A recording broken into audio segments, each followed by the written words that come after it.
Could your nap be doing more harm than good?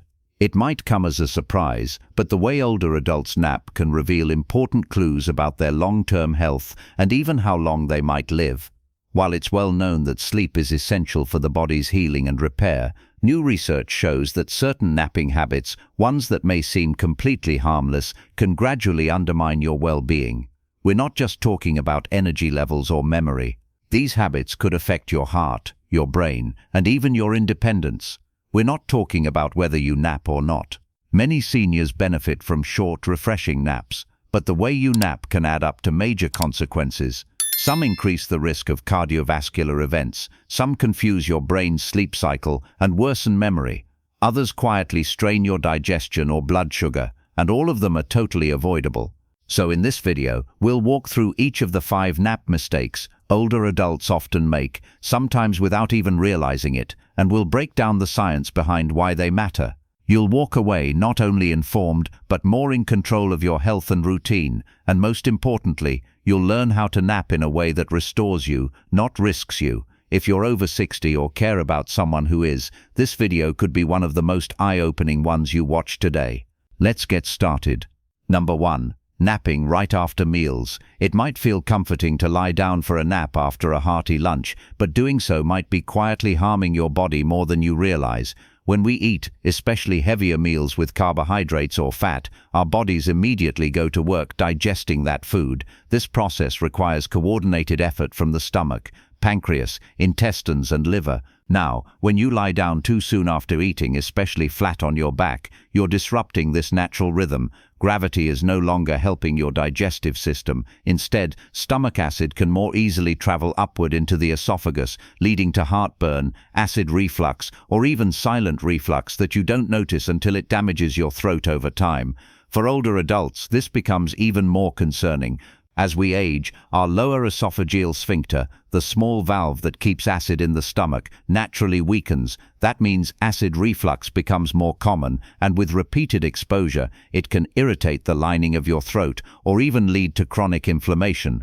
But there's more. Lying down after eating also reduces circulation to your brain and muscles at a time when digestion is already demanding a lot of blood flow. This can leave you feeling more sluggish, groggy, and mentally foggy after your nap rather than refreshed. On the surface, a post-meal nap might seem harmless. After all, it's a tradition in many cultures, but context matters. Napping in a seated position, like in a recliner or upright in a chair, can help reduce reflux. But flat on your back, napping immediately after eating invites trouble, especially if you're already dealing with high blood pressure, diabetes, or cognitive decline. It may seem minor, but it adds up. This habit also intersects with something deeper, how we listen to our bodies. When we're younger, we could eat a sandwich, lie down and bounce back up. But after 60, our bodies need time to adjust and recover. For example, Robert, a 74-year-old retiree from Missouri, used to take his daily nap right after lunch. He always felt tired afterward, not better. Once his doctor advised him to wait 30 to 60 minutes before lying down and preferably sit in a chair instead, he noticed a surprising difference. His acid reflux nearly disappeared and he stopped waking up with a sore throat. He even said his mind felt clearer during the afternoon. There's also a psychological layer here. Post-meal drowsiness isn't always physical. Sometimes it reflects mental fatigue, sadness, or lack of stimulation. Many older adults who feel lonely or underengaged fall into the habit of eating and napping out of routine, not need. It becomes a cycle. Eat, nap, wake up groggy, feel less motivated to move, and repeat over time. This not only affects health, but dampens one's spirit. The takeaway: you don't need to give up naps, but pay attention to when and how you take them.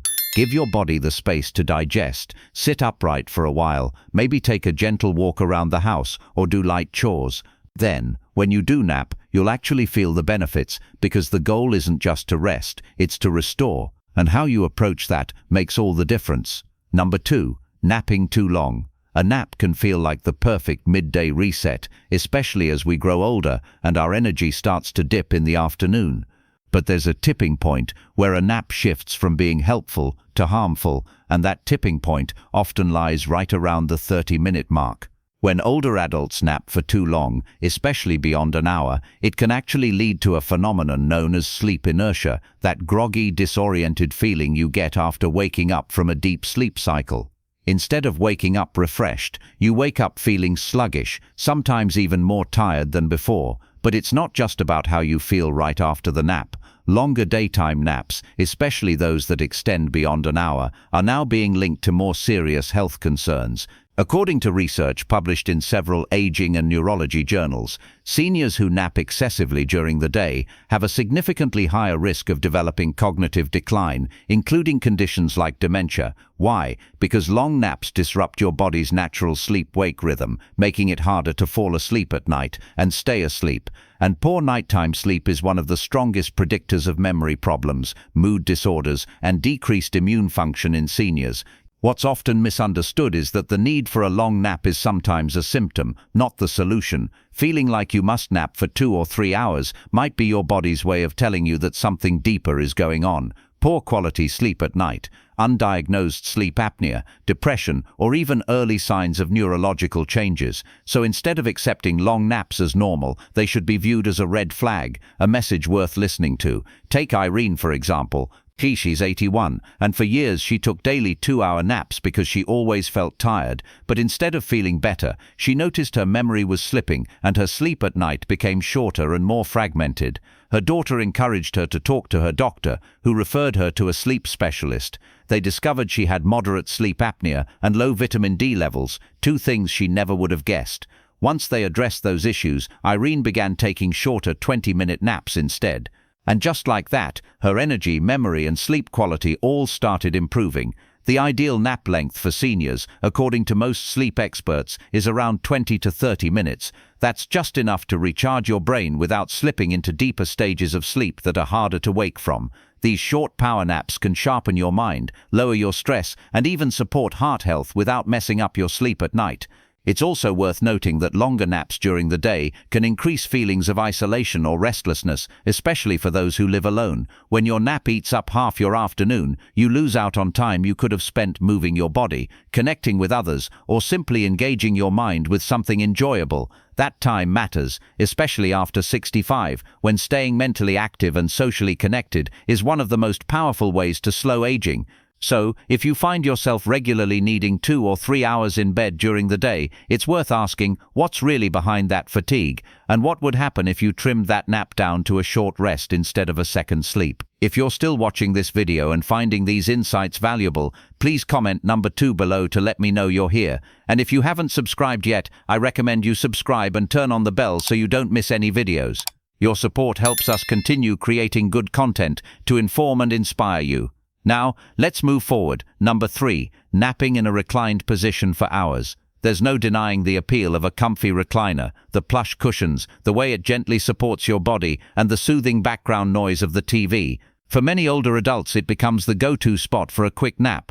But what many don't realize is that regularly dozing off in a reclined, upright position, like in a recliner or armchair, can quietly pose risks to your health. When you nap in a recliner instead of lying flat in bed, your body doesn't fully relax the same way. Your diaphragm, the muscle responsible for drawing in air, has to work harder in that semi-sitting position. Over time, this can lead to shallow breathing during naps. And shallow breathing means less oxygen reaching your brain, heart, and muscles. This isn't just a comfort issue. Studies have shown that poor oxygenation during rest, especially in older adults, is linked to fatigue, brain fog, and even cardiovascular strain. Beyond that, recliner naps can restrict circulation, especially in the legs. Gravity naturally pulls blood downward, and when your knees are bent for long stretches, it can slow the return of blood to the heart. The stagnant blood flow increases the risk of blood clots, especially in seniors with varicose veins or limited mobility. A condition known as deep vein thrombosis, DVT, can even develop when people nap for long hours in chairs without stretching or walking afterward. In its worst cases, those clots can travel to the lungs and become life-threatening. For instance, Marvin, a 76-year-old retired factory supervisor, used to nap in his recliner every afternoon for 2 hours. He'd wake up with neck pain and tingling in his hands, but brushed it off as just old age. His doctor eventually diagnosed him with cervical spine compression, partly caused by the poor neck angle he was using during his long chair naps. Once Marvin made a switch to lying flat on his bed for short naps and added a simple neck pillow. His pain eased up within a few weeks, but perhaps the most subtle danger is psychological. Napping in the living room recliner, often in front of the TV, can become more of an escape than a genuine rest. It's easy to slide into a pattern of drifting off during the day, out of boredom, not true fatigue. And when that happens regularly, it signals a lack of engagement with life. It becomes a habit of retreating from the world instead of participating in it. And for seniors especially, mental stimulation, purpose, and interaction are vital to long-term well-being. So if you find yourself falling asleep in your chair every day, take a moment to ask, am I truly resting, or am I slowly drifting into a dangerous routine? The best naps happen lying flat in a quiet and supportive space for 20 to 30 minutes. It's not about denying rest, it's about choosing the kind of rest that actually renews you, not robs you, and sometimes that simple shift from chair to bed can make all the difference. Number 4, napping too close to bedtime. You might think a nap is a nap, just a bit of shut-eye whenever you feel tired, but here's a reality many seniors don't realize until it becomes a nightly frustration. Napping too close to bedtime can seriously disrupt your sleep cycle and slowly erode your overall health. Our bodies run on an internal clock known as the circadian rhythm. It helps regulate sleep and wake cycles by releasing hormones like melatonin to wind us down in the evening and cortisol to wake us up in the morning. But when we nap late in the day, especially within 3 or 4 hours of our regular bedtime, we confuse that rhythm. Instead of feeling naturally sleepy around 9 or 10 p.m., your body thinks it's already gotten some rest, pushing your sleep window back and making it harder to fall asleep at night. This disruption may seem small at first, perhaps just a little tossing and turning before bed, but over time it builds. Your sleep becomes fragmented. You may wake up more during the night or feel groggy and unrested in the morning. And in seniors, poor sleep quality doesn't just mean a cranky morning. It can lead to memory decline, increased risk of falls, higher blood pressure, and even greater chances of depression. For example, Dorothy, a 74-year-old grandmother of 5, started taking afternoon naps around 6 p.m. after dinner. She said it helped her digest and relax, but before long she noticed she couldn't fall asleep until past midnight, and even then her sleep was restless. Her energy during the day declined, and she began skipping morning walks she used to enjoy. Her doctor eventually helped her see that her early evening naps were the culprit. When she shifted her rest time to earlier in the afternoon around 2 p.m., she began sleeping better at night and feeling more refreshed in the morning. Late-day napping also reduces what sleep experts call sleep pressure, that natural buildup of tiredness your brain needs to fall into a deep, restorative sleep at night.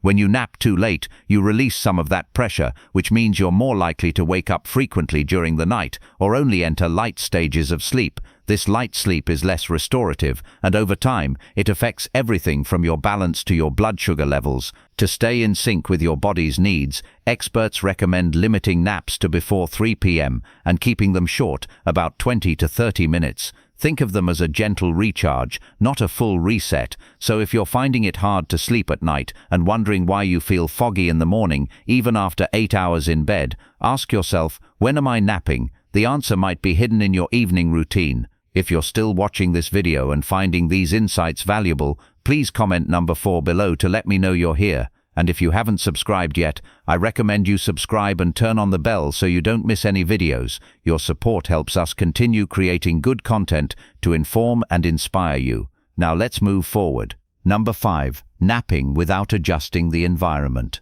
Many people believe that a nap is just about closing your eyes and letting the body rest. But what they don't realize is that how you nap and where you nap can drastically affect how your body interprets that rest. Napping in the wrong environment can send mixed signals to your brain, causing it to stay on high alert rather than entering a truly restful state. You see, as we get older, our senses may dull slightly, but our brains remain surprisingly reactive to environmental cues. Noise, temperature, light, even the position of your body can all influence the quality of your nap. And here's the harsh reality. Many seniors nap with the TV still playing in the background, the curtains wide open, or while sitting upright in a chair that doesn't support their neck or spine. These may seem like harmless habits, but over time they can reduce the actual benefits of a nap and even contribute to long-term fatigue. Let's talk about light, for example. When your body is exposed to bright light, especially blue light from screens, it suppresses the release of melatonin, the hormone responsible for helping you fall asleep. So even if your eyes are closed during a nap, light leaking through your eyelids can confuse your internal clock. The result, a nap that feels more like zoning out than rejuvenating your body. Sound is another major factor. Some seniors believe they've gotten used to background noise, but research says otherwise. Even soft, familiar sounds like TV chatter or passing cars can prevent your brain from reaching the deep stages of sleep that actually help with memory consolidation, hormone regulation, and cell repair. In other words, if your environment is noisy, you may be napping, but you're not healing. And then there's posture. Lying down may not always be practical during the day, especially if you're in a communal space or living with others. But napping in an awkward position, like slouched in a stiff chair or curled up on a couch without support, can lead to poor circulation, back or neck pain, and interrupted breathing. Seniors with sleep apnea or reduced lung capacity are especially vulnerable when napping in a compressed or bent posture. A good example is George, a 77-year-old, who used to nap every afternoon in his recliner with the blinds open and the news playing in the background. He thought he was resting, but he'd often wake up groggy, irritable, and with a stiff neck. Once he was advised to shift his routine, closing the blinds, using a neck pillow, turning off the television, and playing soft instrumental music, he noticed a huge difference. His naps became shorter, more refreshing, and he no longer needed coffee afterward to wake up. The takeaway: your nap environment is just as important as the nap itself. Just like you wouldn't eat dinner standing up in a noisy hallway, you shouldn't expect a poor napping setup to give you quality rest. Creating a dedicated nap space, a quiet, dim, comfortable place with proper support, can improve everything from your mood to your immune function. This is especially vital for seniors whose sleep patterns are already fragile. As we age, our sleep architecture changes. We experience less deep sleep and are more prone to waking during the night. A poorly executed nap can tip the balance even further, making nighttime rest more elusive and leaving you caught in a cycle of shallow daytime naps and restless nights. So don't underestimate the power of your surroundings. They can either restore you or rob you of the rest your body desperately needs. A few small changes to your nap environment can make a world of difference in how you feel, think, and move through your day. And at this stage of life, every bit of quality rest counts. Final thoughts. Do you know what surprises many people the most about aging? It's not the aches or slower steps. It's the moment you realize that how you live today quietly shapes how long and how well you'll live tomorrow, especially when it comes to something as simple and overlooked as a nap. Yes, a nap. Not some big life event, not a complicated treatment, just the quiet decision to rest better. The truth is, many seniors don't give their naps the attention they deserve. They think, it's just a quick doze, or I've always done it this way. But small habits, when repeated daily, become powerful. They either support your longevity or chip away at it, slowly, silently, and most of the time we don't even notice until the damage is done. I want to leave you with this thought. Imagine a version of yourself who wakes up from a nap, not groggy, not sore, but refreshed, clear-headed, energized. That's not some fantasy reserved for the young. That's something you can create starting today, just by applying what you've learned. You deserve quality rest. You deserve to feel good after you sleep, not worse, and you have the power to make that your reality, one nap at a time. Thank you for joining us today. We'd love to hear from you. Leave a comment below and share one thing you learned today and how you plan to use it in your life. Your thoughts are important to us, so don't hesitate to share them. Reading your comments gives us great motivation and encouragement. If you found this video helpful, don't forget to like, subscribe, and share it with others. Your support helps us keep creating content that informs, inspires, and empowers. Thanks for watching. We'll see you in the next video.